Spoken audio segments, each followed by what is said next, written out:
બાપુ એક સુંદર મજાનો ધાર્મિક અને ભક્તિમય પ્રસંગ છે અને આ પ્રસંગમાં આજે આપણે વાત કરવી છે કૃષ્ણાર્થ વિશે। અને કૃષ્ણાર્થમાં આજે આપણે જાણવું છે કે ભગવાન શ્રી કૃષ્ણને દેવકી નંદન શા માટે કહેવામાં આવે છે, ભગવાન શ્રી કૃષ્ણને દેવકી નંદન તરીકે શા માટે ઓળખવામાં આવે છે। શાસ્ત્રોના બડલો હેઠળ ભગવાન શ્રી કૃષ્ણને શોધીએ તો કેવા કેવા આશ્ચર્યો નજર સામે આવે। જાણે ભગવાન શ્રી કૃષ્ણના કોઈ પણ સંબોધન પાછળ કોઈ પણ તર્ક જ ન જોવા મળે। ભગવાન શ્રી કૃષ્ણના આયોજનો પણ કેવા હોય। પૌરાણિક હકીકતો તેવી છે કે ભગવાન શ્રી કૃષ્ણએ અવતાર ધારણ કરવા પાછળ આયોજનો કર્યા છે, ગણિત માંડ્યા છે।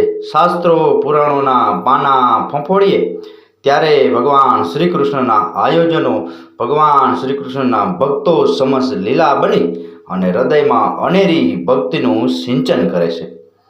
ભગવાન શ્રી કૃષ્ણ દેવકીના ખોળે 8મા સંતાન તરીકે જન્મ લીધો, તેથી ભગવાન શ્રી કૃષ્ણને એક અનન્ય સંબોધન મળ્યું, દેવકી નંદન।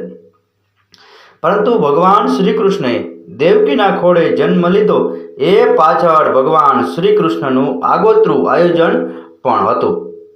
એ કથા પણ શાસ્ત્રોમાં કહેવામાં આવી છે।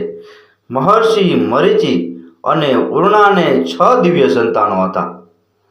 એક વખત બ્રહ્મા તેમની પુત્રીની પાછળ દોડી રહ્યા હતા, ત્યારે કોઈ કારણોસર મરીચી ઉર્ણાના પુત્રો મોટેથી હસી પડ્યા। બ્રહ્માને લાગ્યું કે એ બધા મારી મસ્કરી કરી રહ્યા છે, તેથી કોપાયમાન થઈ અને બ્રહ્માએ તમામ 6 પુત્રોને શ્રાપ આપી દીધો કે આવતા જન્મે તમે 6 રાક્ષસ યોનિમાં જન્મ લેશો। શ્રાપ અનુસાર એ 6 બાળકોએ હિરણ્યકશ્યપુના પૌત્ર તરીકે જન્મ લીધો। હિરણ્યકશ્યપુને બ્રહ્મા પ્રત્યે ખૂબ જ ઈર્ષા। જ્યારે આ 6 બાળકો છાના મુના બ્રહ્માની અતિશય ભક્તિ કરે છે, પોતે જ શ્રાપ આપ્યો છતાં એ 6 બાળકો પોતાની અનન્ય ભક્તિ કરે છે, એ જોઈને બ્રહ્માજીએ તેમને વરદાન માંગવાનું કહ્યું। હિરણ્યકશ્યપુને આ વાતની ખબર પડી ગઈ એટલે તેણે એ બાળકોને શ્રાપ આપી દીધો કે હવે પછીના જન્મમાં એ જ્યાં અને જ્યારે જન્મ લેશે ત્યારે તેમના પિતાના હાથે જ મૃત્યુ પણ પામશે। આ શ્રાપના પ્રતાપે 6 બાળકો વસુદેવ દેવકીના સંતાનો તરીકે જન્મ્યા, જેમના નામ હતા હંસ, સુવિક્રમ, ક્રત, દમન, રિપુદમન અને ક્રોધહંતા। કંસના ભયથી એ 6ને વાસુદેવે પોતાના જ હાથે કંસના હાથમાં સોંપ્યા અને 6નું પણ મૃત્યુ થયું। દેવકીનું 7મું બાળક હજી ગર્ભધાન કરે એ જ વખતે દિવ્ય યોજના અનુસાર એ ગર્ભ ગોકુળમાં રોહિણીના પેટમાં રોપાઈ ગયો। હવે ફરી 8મી વાર દેવકીએ ગર્ભવતી થઈ 8મા બાળક તરીકે ભગવાન શ્રી કૃષ્ણને જન્મ આપ્યો। સૌ જાણે છે કે જન્મતાની સાથે જ ભગવાન શ્રી કૃષ્ણને નંદ યશોદાને ત્યાં મૂકી આવવામાં આવ્યા હતા। ત્યાર પછી જ્યારે ભગવાન શ્રી કૃષ્ણ અને બલરામ જ્યારે દેવકી વાસુદેવને મુક્ત કરવા અને કંસનો વધ કરવા મથુરા આવ્યા, ત્યારે એ દેવકીએ ભગવાન શ્રી કૃષ્ણ પાસે પોતાના મૃત્યુ પામેલ 6 પુત્રો પાછા માંગ્યા।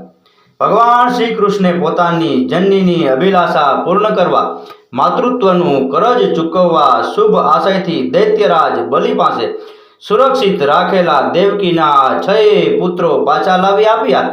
સગી જનેતા દેવકી સાથે ભલે ભગવાન કૃષ્ણે અમુક ક્ષણો જ વિતાવી હતી, પરંતુ માતૃભક્તિનું ઉત્કૃષ્ટ ઉદાહરણ પણ પૂરું પાડ્યું છે।